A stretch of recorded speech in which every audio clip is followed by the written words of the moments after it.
برادری سوال کردند که آیا انگشترین طلا برای مردها اجازت است؟ الجواب بسم ملهم الصواب.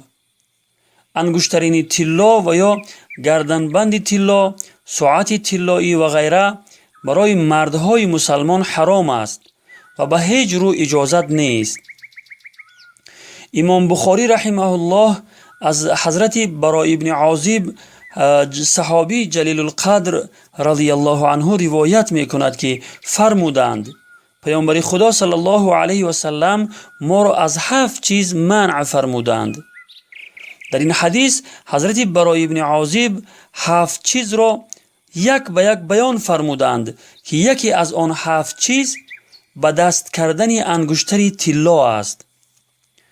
در حدیث دیگری که آن را امام احمد و اصحاب سنن از حضرت علی ابن ابی طالب رضی الله عنه روایت کرده اند و ابن حبان و حاکم آن را صحیح شمرده اند، بیان شده است که پیامبر خدا صلی الله علیه و سلم ابریشم و طلا را گرفته فرمودند که این 2 چیز برای مردهای امت من حرام و برای زنهایشان حلال است.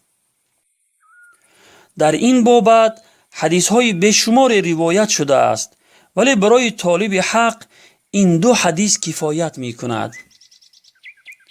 برادر عزیزم، این سخنان پیامبرت برای تو چه ارزشی دارد؟ دعوا می کنی که پیامبر خدا صلی الله علیه و سلم را دوست می داری، پس چرا او را اطاعت نمی کنی؟ پس همین الان اگر در دستت انگشترین طلا داشته باشی، او را برآورده کنار گذار و از پیامبرت اطاعت کن تا کامیاب و رستگار شوی.